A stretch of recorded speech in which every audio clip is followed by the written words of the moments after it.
औज़ुबिल्लाहि मिनश्शैतानिर्रजीम बिस्मिल्लाहिर्रहमानिर्रहीम अल्हम्दुलिल्लाहि रब्बिल आलमीन वस्सलातु वस्सलामु अला अशरफिल अंबिया'i वल मुरसलीन सय्यदना व नबियना व शफ़ीना व मौलाना अबिल क़ासिम मुहम्मद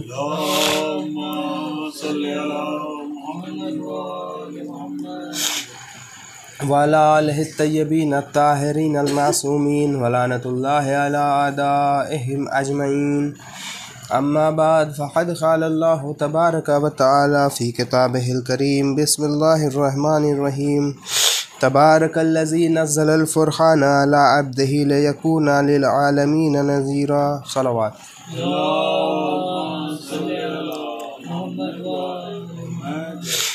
खुदाबंद आलम अपनी किताब कुरान करीम के अंदर ये इरशाद फरमा रहा है कि बाबरकत है वो ज़ात कि जिसने फ़ुरक़ान नाजिल किया। बाबरकत है वो ज़ात, तबारकल्लज़ी, बाबरकत है वो ज़ात कि जिसने फ़ुरक़ान नाजिल किया। किस पे नाजिल किया? तो अल्लाह कह रहा है अपने बंदे पर। बाबरकत है वो ज़ात कि जिसने फ़ुरक़ान नाजिल किया अपने बंदे पर। बाबरकत का मतलब क्या होता है? बाबरकत उस चीज़ को कहते हैं कि जिसमें सिर्फ़ और सिर्फ खैर पाया जाता है। जिसमें खैर पाया जाए उसे बाबरकत कहते हैं। फ़ुरक़ान किसे कहते हैं? तो कल की मजलिस में ये बयान हुआ था कि फ़ुरक़ान अगर किसी के पास हो तो उसको सही और गलत के बीच में फ़र्क मालूम होगा, हक़ और बातिल के बीच में फ़र्क आश्कार होगा उसके सामने। तो फ़ुरक़ान ऐसी चीज़ को कहते हैं कि जिससे सही और गलत की तमीज़ की जा सके। तो कुरान मजीद से मुताल्लिक़ ये है कि बाबरकत है वो ज़ात कि जिसने कुरान नाजिल किया कि जिससे सही और गलत की तमीज़ हो सके, पता ये चले कि हक़ का रास्ता कौन सा है और बातिल का रास्ता क्या है। कुरान इसे आश्कार कर दे। और ये किसके ऊपर नाजिल किया? अपने बंदे पर। तो मालूम ये चला कि बंदगी में कमाल है, बंदगी में कमाल है। अब यहाँ पे एक बात यह है कि जब भी अल्लाह अपनी तारीफ़ या अपने किसी नाम के ज़रिए से, किसी इस्म आज़म के ज़रिए से कोई आयत को शुरू करे या कोई दुआ के अंदर इस्म आज़म बयान हो तो वो आने वाली जो बात हो उससे मुताल्लिक़ होता है। तो जब अल्लाह ने ये कहा कि बाबरकत है वो ज़ात कि जिसने फ़ुरक़ान नाजिल किया, यानी सिर्फ़ और सिर्फ खैर है, तो इसका मतलब ये पता चला कि खैर किस चीज़ में है? खैर उस चीज़ में है कि इंसान को हक़ और बातिल के बीच में फ़र्क मालूम हो। खैर इस चीज़ के अंदर है, वरना अगर इंसान को हक़ और बातिल के बीच में फ़र्क नहीं मालूम होगा तो इंसान ये समझ रहा होगा कि वो सही रास्ते पर है लेकिन बातिल रास्ते पर आगे बढ़ रहा होगा। तो अल्लाह ने इस वजह से ख़ुद को बाबरकत कहा कि बाबरकत है वो ज़ात कि जिसने फ़ुरक़ान नाजिल किया। एक सलवात भेजे मोहम्मद वाले मोहम्मद पर। सिर्फ़ और सिर्फ खैर है। बाज़ औक़ात ऐसा होता है, उलमा बयान करते हैं कि क्या वजह है कि इंसान तौबा नहीं करता है। तो इसके पीछे बहुत सारे वजूहात हैं। एक वजह यह है कि इंसान अपनी ख्वाहिशात के पीछे लगा होता है। एक वजह यह है कि तौबा की तौफ़ीक़ के लिए जो है इंसान को जितनी कोशिश करनी चाहिए नहीं करता है। लेकिन इन तमाम वजूहात के पीछे अगर आप देखें कि इंसान तौबा असलन क्यों नहीं करता है तो उसके पीछे एक बात ये पोशीदा मिलेगी कि इंसान अल्लाह को बाबरकत नहीं जानता है। अगर इस बात का यकीन होता कि अल्लाह के पास खैर है और हम अपने ख़राब आमाल को लेके जाएं तो अल्लाह तौबा भी कबूल करता है, उनको अच्छे आमाल से बदलता भी है, तो इंसान कोशिश करता। तौबा नाम ही इसी चीज़ का है। एक साहब ने एक आलिम से सवाल किया कि हुजूर मेरे गुनाह बहुत बड़े हैं, अल्लाह माफ़ करेगा? तो उन्होंने जवाब में ये कहा कि आपके गुनाह ज़्यादा बड़े हैं या अल्लाह की रहमत ज़्यादा बड़ी है। इसलिए कि हर इंसान को मालूम होना चाहिए कि उसके आमाल के अंदर अगर ख़राबी है और इसको कबूल करे, ये पहली शर्त है। बाज़ औक़ात इंसान कबूल नहीं करता है उसके अंदर ख़राबी है, तो इंसान अगर ख़राबी को कबूल करे, कबूल करने के बाद अल्लाह से सिद्क़ दिल के साथ तौबा करे और दोबारा उसको उस गुनाह को अंजाम न देने का इरादा करे, अज़्म इरादा मुहकम हो, तो अल्लाह गुनाहों को माफ़ करने वाला है। इस्तग़फ़ार कहते ही इसे हैं कि वो इंसान, इस्तग़फ़ार का ये करिश्मा है कि वो इंसान कि जिसका नाम फ़हरिस्त में लिख दिया जाए कि अब ये जहन्नमी हो गया, अगर इस्तग़फ़ार कर ले तो नाम हट जाता है उस फ़हरिस्त से और दोबारा उस फ़हरिस्त में नाम जाता है कि ये इंसान बहिश्ती है। ये तौबा का करिश्मा है। तो मुहर्रम के अय्याम में इंसान को इस बात की गौर व फिक्र होनी चाहिए कि चूँकि इंसान जितने चाहने वाले इमाम के हैं, सब के सब इमाम से मोहब्बत करते हैं, लेकिन इमाम से मोहब्बत का करिश्मा ये है कि इमाम से मोहब्बत एक तरफ़ा मोहब्बत नहीं होती है, बल्कि ये मोहब्बत दो तरफ़ा मोहब्बत है। अगर हम इमाम से मोहब्बत का इजहार करते हैं तो इमाम भी हमसे मोहब्बत करते हैं, बल्कि इमाम इतने करीम हैं कि माँ से ज़्यादा मोहब्बत करने वाले हैं। तो इंसान को बख्शिश का वसीला बनाना चाहिए। ऐसा नहीं हो कि माह मुहर्रम आए और ख़त्म हो जाए और इंसान की ज़िंदगी पहले जैसे चल रही थी बाद में वैसे ही चले, तो उसके लिए फिर आशूर का क्या मतलब होगा।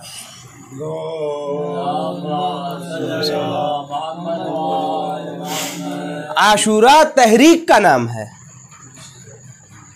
आशूरा हरकत का नाम है, और अजीम हरकत वो है कि जो दुनिया परस्ती से खुदा परस्ती के तरफ लेके जाए। तो हकीकी अज़ादार वो होगा कि जो इस अज़ादारी के ज़रिए से ख़ुद के अंदर बेहतरी ईजाद करने की कोशिश करे। हकीकी अज़ादार वो होगा कि जो ख़ुद अपने इस हैकल जिस्म के अंदर दाखिल होके ये देखे कि कौन कौन सी ख़राबी है। हैकल जिस्म यानी ये जो हैकल बशरी है, इसके अंदर इंसान की हकीकत है, इंसान का रूहानी वजूद है। इंसान अपने वजूद के अंदर दाखिल होके ये देखे कि कौन कौन सी ख़राबी है। ऐसा नहीं हो कि मुहर्रम के अय्याम में हम हर किसी की ख़राबी को देखें, ख़ुद अपनी ख़राबी से जो है कि नहीं अपनी आँख को पोशीदा रखें। नहीं, बल्कि इंसान को चाहिए कि अपनी ख़राबी को देखे और उसको दूर करने की कोशिश करे। एक सलवात भेजे मोहम्मद।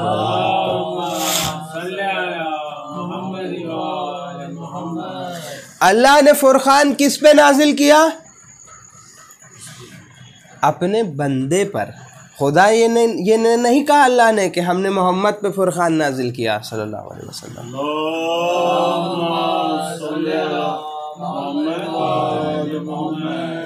बल्कि ये कहा कि अपने बंदे पर नाजिल किया। तो मालूम ये चला कि बंदगी में कमाल है।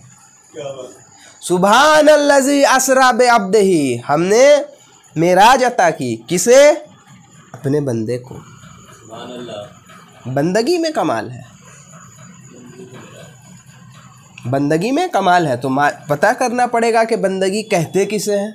मैंने आप लोगों के सामने कई दफ़ा अर्ज़ किया है भी जल्दी जल्दी कि बंदगी इंसान को 24 घंटे के अंदर, बंदगी उसको कहते हैं कि इंसान को हर उस अमल को अंजाम देना चाहिए जो अल्लाह से क़रीब करे, और हर उस अमल से दूर रहना चाहिए जो अल्लाह से दूर कर दे। क़ुर्ब खुदा की तरफ अगर इंसान आगे बढ़ने की कोशिश करे, वो चाहे किसी भी अमल के ज़रिए से हो, किसी भी अमल के ज़रिए से हो, किसी दूसरे की मदद के ज़रिए से हो, किसी को पानी पिलाने के ज़रिए से हो, किसी को इज़्ज़त देने के ज़रिए से हो, किसी की इस्लाह करने के ज़रिए से हो, किसी को समझाने के ज़रिए से हो, किसी भी तरीक़े से हो, ख़ुद अपनी फ़िक्र के ऊपर मेहनत करे इंसान। बाज़ औक़ात ऐसा होता है कि हमारी फ़िक्र के अंदर कुछ कमी होती है, तो इंसान को अपने फ़िक्र के ऊपर भी मेहनत करनी चाहिए। तो इंसान अगर अपने ऊपर मेहनत करे और मेहनत करके अल्लाह का क़ुर्ब हासिल करने की कोशिश करे, तो जितने भी अमल को अंजाम देगा इस चीज़ के लिए, अल्लाह के क़ुर्ब के लिए, सब का सब बंदगी है। लेकिन अगर इंसान कोई एक भी अमल अंजाम दे कि जो अल्लाह से दूर करता हो, तो फिर क्या है? सरकशी है, बंदगी में कमाल है। और क्या होता है बंदगी से? बंदगी के बारे में एक दो बात, कि बंदगी के पीछे एक बहुत अहम चीज़ जो है वो है मिल्कियत का तसव्वुर इंसान का सही हो। मिल्कियत का तसव्वुर सही हो, मालूम हो कि इस दुनिया के अंदर जितनी भी चीज़ें हैं सब खुदा का लश्कर है, इंसान का कुछ नहीं है। ये हाथ खुदा का लश्कर है, तो इस हाथ से वही अमल अंजाम दे इंसान के जो अल्लाह से क़रीब करे। वरना क्या होगा? अगर इस हाथ के ज़रिए से इंसान गुनाह की तरफ जाएगा तो ये खुदा का लश्कर है, ये महशर के दिन इंसान के ख़िलाफ़ गवाही देगा। क्यों? इसलिए कि इंसान ने अपना समझ लिया था। उस रोज़ फिर इंसान देखेगा कि असलन ये तो खुदा का लश्कर है। तो इंसान को क्या चाहिए? मिल्कियत का तसव्वुर सही करे। इंसान की औलाद अल्लाह की अमानत है, अगर अमानत समझेगा तो अल्लाह के राह पर चलने के लिए अपनी औलाद की जो है कि नहीं इस्लाह करेगा, तरबियत करेगा। लेकिन अगर अमानत नहीं समझेगा तो क्या होगा? तो फिर मोहब्बत के नाम पे अल्लाह से दूर हो रहा होगा औलाद, दूर हो रही होगी औलाद। तो क्या चाहिए? मिल्कियत का तसव्वुर सही हो। मेरा जिस्म थका हुआ था, हमने नमाज क़ज़ा कर दिया, नाउज़ुबिल्लाह, हमने जिस्म को अपना समझ लिया। अगर ये समझते कि ये खुदा का है तो क्या होता? हम अपने जिस्म को आमादा करते अल्लाह की इबादत के लिए। वाजिब इबादत है, नमाज वाजिब है, क़ज़ा नहीं होनी चाहिए। और अगर बाज़ औक़ात ऐसा हो कि इंसान के हाथ में ना हो, गलती से क़ज़ा हो जाए, तो फिर अल्लाह ने क़ज़ा के ऊपर भी कहा कि तुम क़ज़ा पढ़ लो, हुक्म है। लेकिन इसका मतलब ये नहीं है कि जानबूझ के इंसान क़ज़ा कर दे, नहीं, बल्कि ऐसा मुमकिन ही नहीं है कि इंसान को मौका फ़राहम ना हो। तो नमाज़ पढ़ना चाहिए वक्त के ऊपर, जितना अव्वल वक्त पढ़े उतना बेहतर। क्यों? इसके ऊपर भी ज़रा सी गुफ्तगू। अव्वल वक्त पे नमाज़ पढ़ना क्यों ज़रूरी है? इसके पीछे बहुत सारी वजूहात को बयान किया जाता है, बस दो वजह मैं बयान कर दूँ। पहली वजह यह है कि जब भी इंसान अव्वल वक्त पे नमाज़ पढ़ता है तो इसका मतलब यह है कि इंसान अपने ज़िंदगी को अल्लाह के हुक्म के मुताबिक शेड्यूल करता है। मेरा शेड्यूल अगर अल्लाह के हुक्म के मुताबिक होगा तो अव्वल वक्त पे उसमें नमाज का वक्त होगा। और जो इंसान भी अल्लाह के हुक्म के मुताबिक अपने दिन की तरतीब करे, इसका मतलब उसने अल्लाह को प्रायोरिटी में सबसे ऊपर रखा, अल्लाह के हुक्म को। जब ऐसा करेगा तो अल्लाह भी उसको अता करने के वक्त सबसे ऊपर रखेगा, रिस्क देने के वक्त सबसे ऊपर रखेगा। और रिस्क का मतलब सिर्फ बैंक बैलेंस नहीं है। मौलाना ने बयान किया कल रात के मजलिस में, बहुत सारी चीज़ें रिस्क के अंदर हैं, तफसीलात को छोड़ते हुए। तो इसलिए इंसान को हमेशा, और अगर अव्वल वक्त पे इंसान नमाज़ पढ़े तो अपनी अना को भी ख़त्म करेगा। कैसे? मैंने नमाज़ तब पढ़ी जब मेरा मन किया, जब हमको अच्छा लगा, एक ये नज़रिया। दूसरा ये नज़रिया कि मैंने नमाज़ तब पढ़ी जब अल्लाह का हुक्म था, जब अव्वल वक्त थी। लिहाजा मालूम ये चला कि इंसान को अव्वल वक्त नमाज़ पढ़ने की कोशिश करना चाहिए।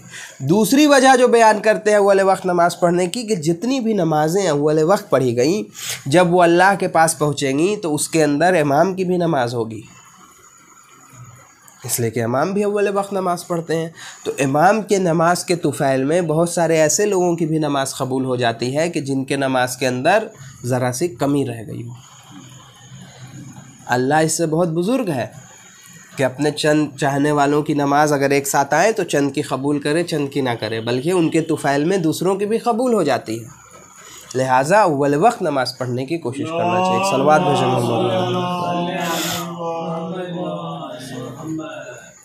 तो बंदगी के अंदर कमाल है, सब कुछ खुदा का है। रसूल खुदा का वाक़या सुनिए सल्लल्लाहु अलैहि वसल्लम कि ख़त्मी मर्तबत कई तरीक़े से हिदायत किया करते थे। तो एक दफ़ा किसी ने आपको कुछ गोश्त तोहफ़े में दिया कि हुजूर ये कुछ गोश्त आपके लिए है। तो उन्होंने अपनी ज़ौजा को ये देते हुए कहा कि इसमें से कुछ तक़सीम कर देना और कुछ घर के लिए रखना। जब वापस आए, तबलीग के लिए गए, जब वापस आए तो उनकी ज़ौजा ने कहा कि कुछ गोश्त तक़सीम कर दिया गया है, कुछ बाकी है। तो आपने जवाब में ये कहा कि जो तक़सीम कर दिया गया है असल में वही बाकी है। क्यों वही बाकी है? इसलिए कि जो अल्लाह की राह में दिया जाए वो बाकी रहता है, ख़त्म नहीं होता है। तो मालूम ये चला कि जो कोई भी जिसके लिए भी मिल्कियत का तसव्वुर सही हो, उसको ये बात मालूम होती है कि जो कुछ भी अल्लाह का है वो बाकी रहेगा। और जब इस बात का इंसान को यकीन हो जाए कि जो कुछ अल्लाह का है बाकी रहेगा, तो फिर इंसान दुनिया पर आखिरत को फौकियत देने लगता है। सिर्फ फिर इस दुनिया के लिए अमल अंजाम नहीं देता है, बल्कि आखिरत के लिए अमल अंजाम देता है। एक सलवात भेजे मोहम्मद वाले।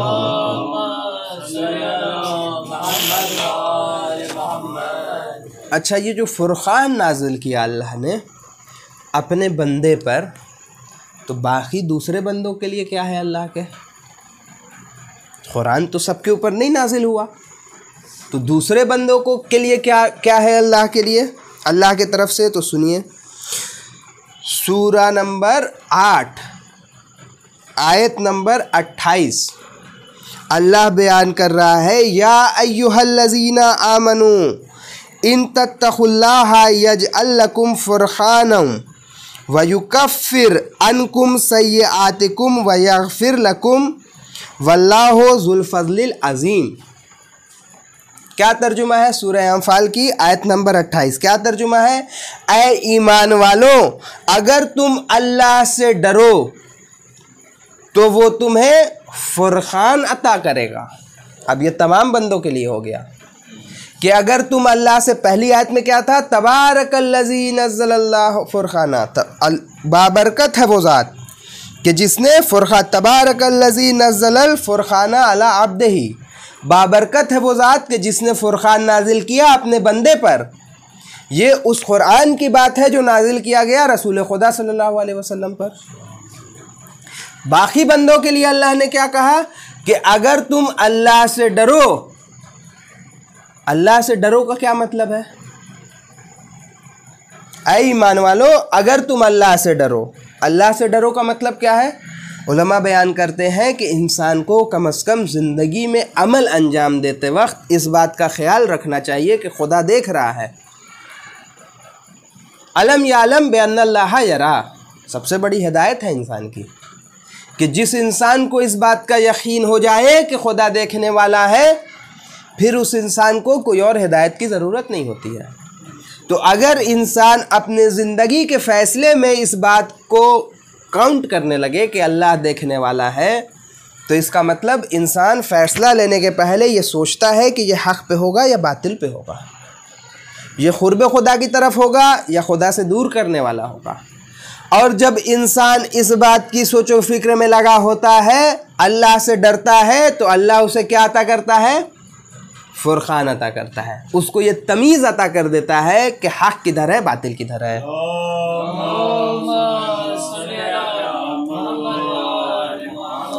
ये ताकत अता कर देता है। क्यों? इसलिए कि इस बंदे ने काविश की। जो इंसान भी जिस चीज़ की भी कोशिश करता है उसको वही मिलता है। ये कुरान की आयत है कि जिस इंसान ने जिस चीज़ के लिए भी सही की उसको वो मिलेगा। तो जो इंसान अल्लाह से डरे और कोशिश करे कि अल्लाह के मुताबिक, अल्लाह के हुक्म के मुताबिक फ़ैसला ले, तो अल्लाह उसे फुरक़ान अता कर देता है। और सिर्फ यही नहीं बल्कि आगे आयत बढ़ी और आयत ने कहा कि और तुम्हारे गुनाहों को मिटा देगा, तुम्हारे गुनाहों को मिटा देगा, तुम्हें बख्श देगा। और अल्लाह बड़ा फ़ज़ल करने वाला है, बड़े फ़ज़ल वाला है।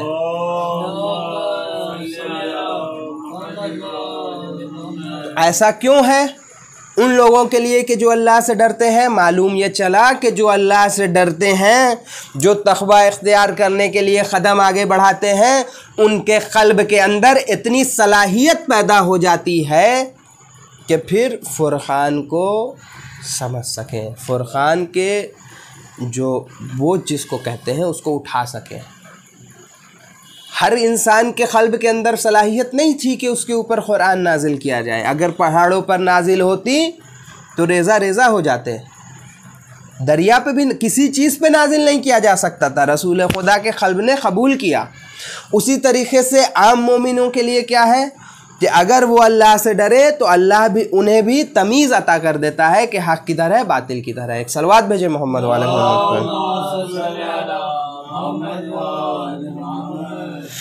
अहले तक़वा के क़ल्ब के अंदर सलाहियत होती है। बस इससे मुताल्लिक़ एक बात कि क़ल्ब की तारीफ़ मैंने 4-5 साल पहले आप लोगों के सामने बयान की थी कि क़ल्ब किसे कहते हैं।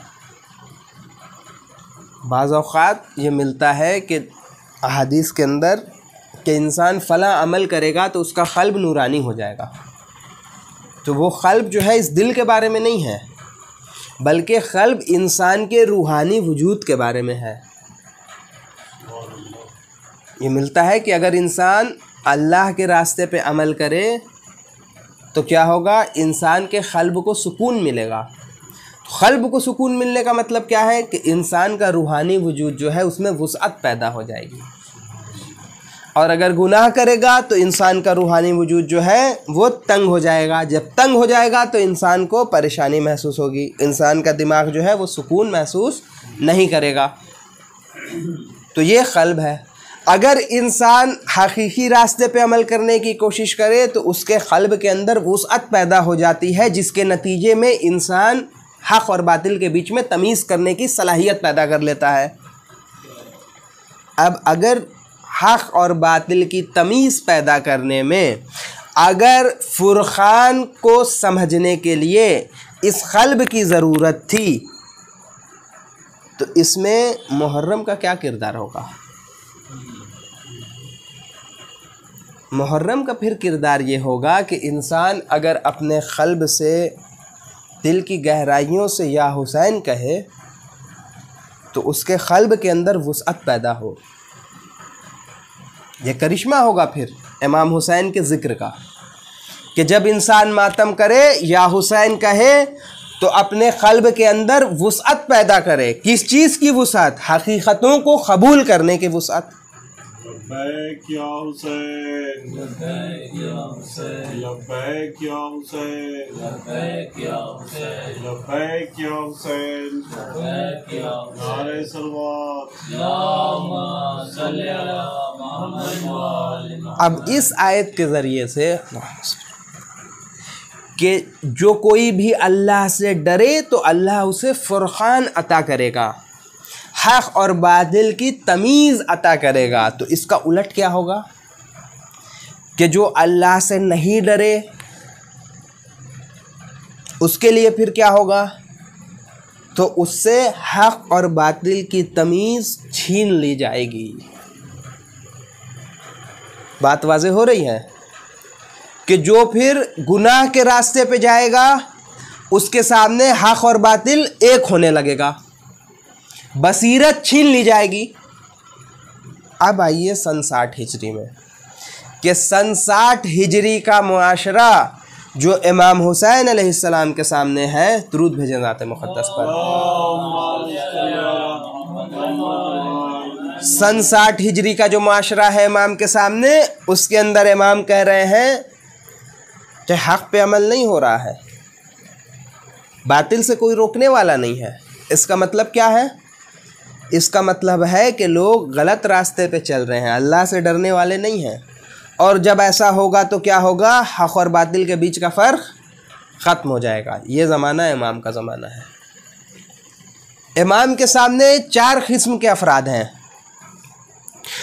पहले किस्म के अफराद वो हैं, अब आप इस बात पर गौर कीजिएगा कि क्यों ऐसा हुआ कि जिस माशरे को रसूल खुदा ने तश्कील दिया था सल्लल्लाहु अलैहि वसल्लम, उस माशरे के अंदर आपके वसाल के बाद, आपकी वफ़ात के बाद ये हाल हो गया। उन उसूलों को इतनी जल्दी क्यों भुला दिया गया? कौन सा ऐसा वाक़या रूनुमा हो गया कि ख़ुद आपके नवासे को इतना बड़ा ख़याम और शहादत पेश करनी पड़ी? उसूलों को भुला दिया गया, ख्वाहिशात की पैरवी होने लगी। और जब जब ख्वाहिशात की पैरवी होती है तो क्या होता है? ख्वाहिशात कभी इंसान की ख़त्म नहीं होती है,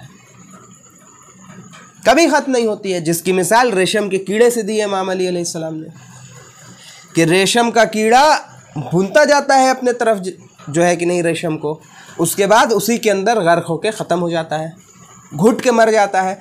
उसी तरीके से जो भी ख्वाहिशात के पीछे जाएगा क्या होगा उसका हाल? कभी ख्वाहिशात भागता जाएगा, ज़िंदगी ख़त्म हो जाएगी। और ख्वाहिशात के पीछे भागने से क्या होता है? बसीरत छीन ली जाती है, क़ल्ब की सलाहियत कम हो जाती है, और फिर इंसान सही और गलत के बीच का फ़ैसला नहीं कर पाता है। तो इमाम के सामने 4 किस्म के अफराद हैं। पहले किस्म उन लोगों की है कि जो ये जानते हैं कि बनी उमैया बातिल हुकूमत है, इमाम हुसैन हक़ पे हैं, लेकिन इसके बावजूद वो क़याम नहीं कर सकते हैं, इमाम के लिए इमाम का साथ नहीं दे सकते हैं। कई जगहों पे ये मिलता है कि जब इमाम हज को उम्रे से तब्दील करके 8 ज़िलहिज को आगे बढ़े कूफे की तरफ, फिर करबला की जानिब, तो रास्ते में जब लोग मिले तो उनसे हालात दरियाफ़्त किया कि क्या हालात है बताओ। तो लोगों ने कहा कि लोगों के दिल आपकी तरफ हैं लेकिन तलवार आपके ख़िलाफ़ है। तो ये ऐसा गिरोह है ऐसे लोगों का कि जो जानते हैं कि इमाम हुसैन हक़ पे हैं। तभी तो जनाब मुस्लिम ने ये ख़त लिखा था कि गालिबन 18,000 लोगों ने बैयत की है, 18,000 लोग आपके हामी हैं। करबला के अंदर कहाँ थे ये 18,000 लोग? इन्होंने तभी तो बैयत की होगी जब ये जानते होंगे कि इमाम हुसैन अलैहिस्सलाम हक़ पे हैं, तभी तो ख़त लिखते होंगे जबकि जानते होंगे कि इमाम हुसैन अलैहिस्सलाम सही रास्ते पे हैं। लेकिन इसके बावजूद उनकी तलवारें इमाम के साथ नहीं थी बल्कि इमाम के ख़िलाफ़ थी। दूसरा गिरोह ऐसे लोगों का है कि जो अपने ज़िंदगी के अंदर इतना मुलव्विस हो चुके हैं कि उनको अब दीन से कोई मतलब नहीं है, उनको दीन से कोई मतलब नहीं है। ज़िंदगी के अंदर इतना पहले गिरोह में है कि उनको मालूम है कि हक़ किधर है, उनको मालूम है और उनके अंदर ये नदामत का एहसास है। लेकिन दूसरा गिरोह जो है उसके सामने मामला साफ नहीं है। तीसरा गिरोह ऐसे लोगों का है कि जो सादा लौह अफराद हैं, कुछ नए मुसलमान हैं, कुछ ऐसे हैं जो इस्लामी मरकज़ से दूर हैं, उनको नहीं मालूम है कि हक़ किधर क्या है। अगर उनको हकीकी तौर पे आगाह कराया जाए तो वो सीधे रास्ते पे आ जाएंगे, और अगर आगाह नहीं कराया जाए तो वो उनको जो मिलेगा, जो माशरे में हो रहा होगा उसकी तरफ उसको वो हक़ समझ लेंगे। सादा लौह अफराद हैं। एक सलवात भेजे मोहम्मद वाले मोहम्मद पर।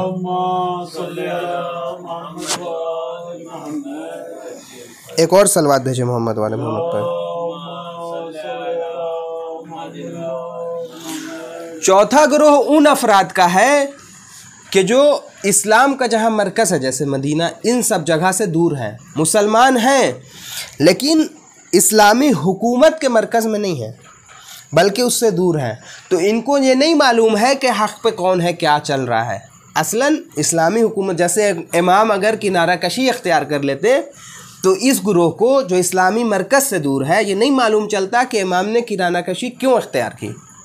क्या ऐसा था कि इमाम ने बनी उमैया की हुकूमत को कबूल कर लिया नौज़ुबिल्लाह, या इमाम ख़िलाफ़ है फिर भी किनारा कश हुए, नहीं मालूम चलता किसी को भी। तो इन चारों ग्रोहों के लिए इमाम ने जो फ़ैसला लिया क़याम करने का, इन चारों की बेदारी का सबब बना। चारों को मालूम चल गया, हक़ और बातिल के फ़र्क को इमाम ने आश्कार कर दिया सबके सामने। क्यों? इसलिए कि इमाम साहिब फ़ुरक़ान है। जब इमाम ने ये देखा कि हक़ और बातिल के फ़ासले को मिटाया जा रहा है तो इमाम ने फिर क्या किया? ऐसा क़दम उठाया कि इस्लाम ज़िंदा हो जाए। इस्लाम ज़िंदा होने का क्या मतलब है? इस्लाम ज़िंदा होने का मतलब यह है कि हर किसी को मालूम चल जाए बातिल किधर है, हक़ किधर है। इस्लाम ज़िंदा हो गया। लिहाजा इमाम ने यह क़दम उठाया। एक सलवात भेजे मोहम्मद वाले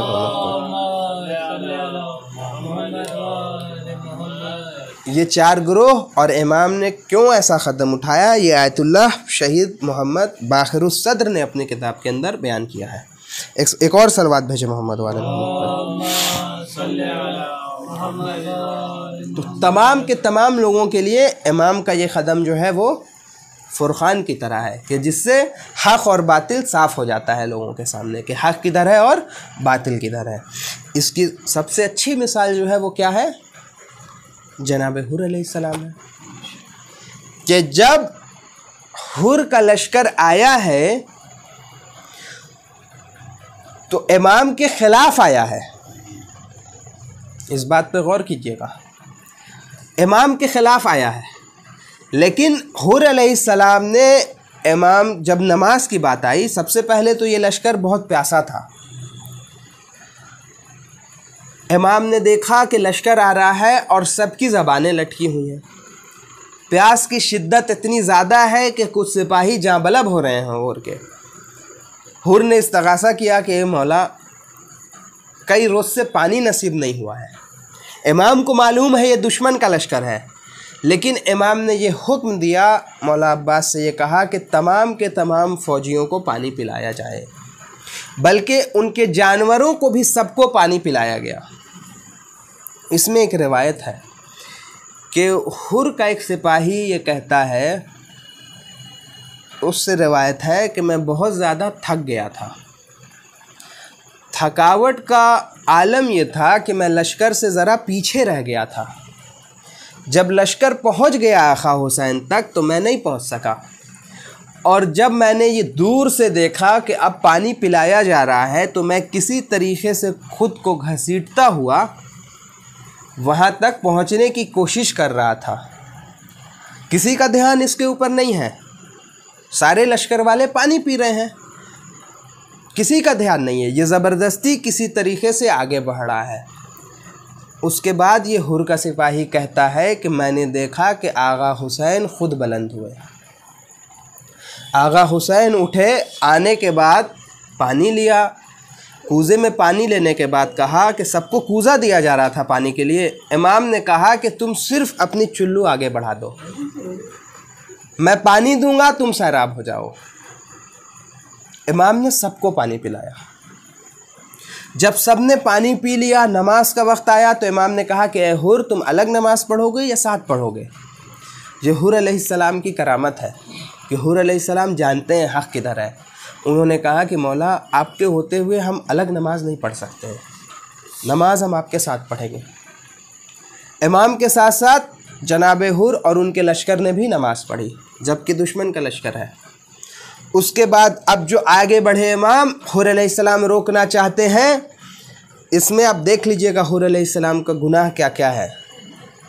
अगर गुनाह कहूँ उस वक्त के हिसाब से कि गुनाह क्या है, कि पहली दफ़ा जनाब ज़ैनब रोई हैं तो इस मौके पर रोई हैं कि जब उनको मालूम चला कि भैया हुसैन के साथ ज़बरदस्ती की जा रही है तो जनाब ज़ैनब के रोने की आवाज़ आने लगी।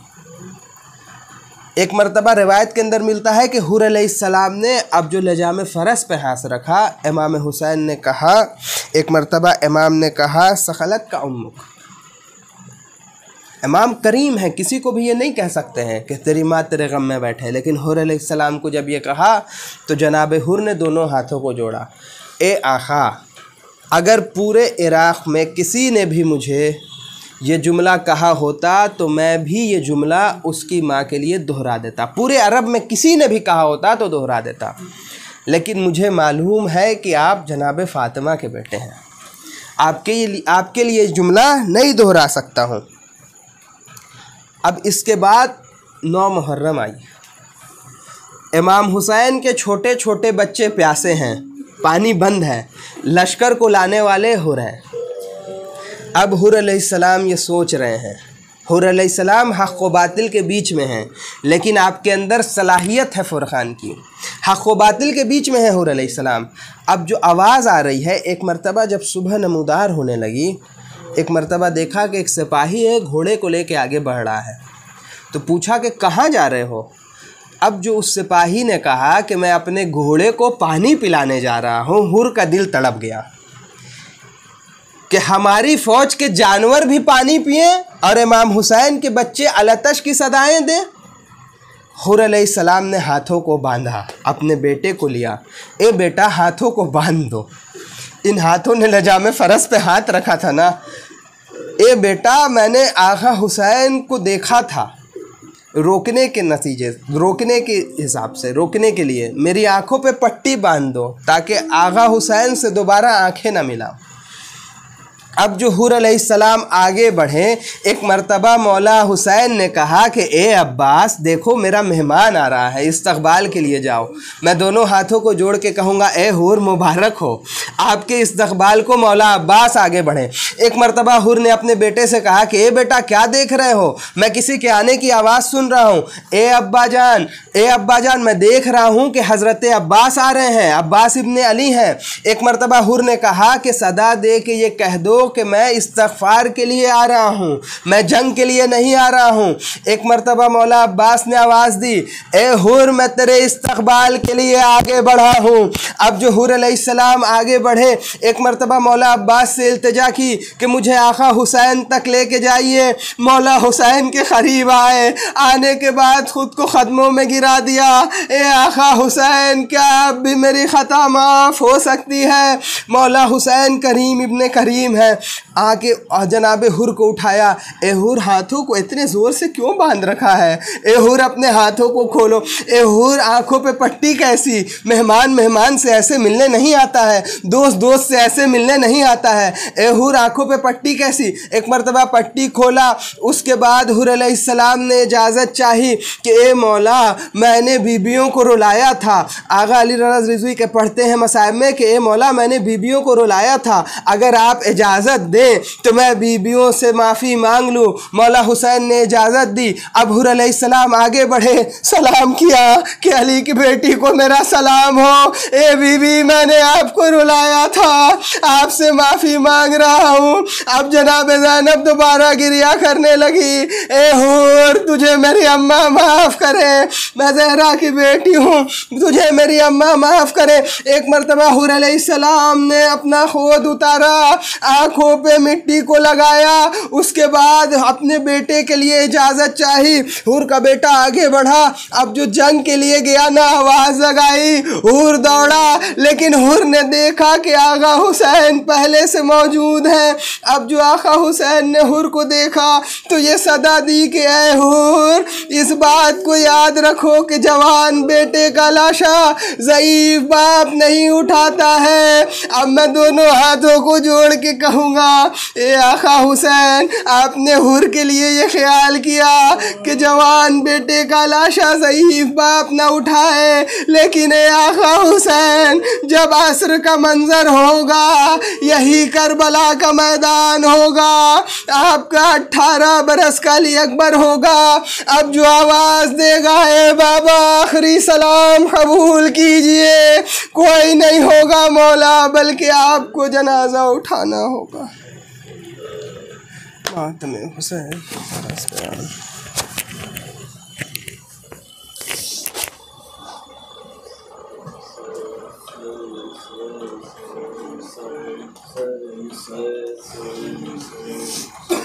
Say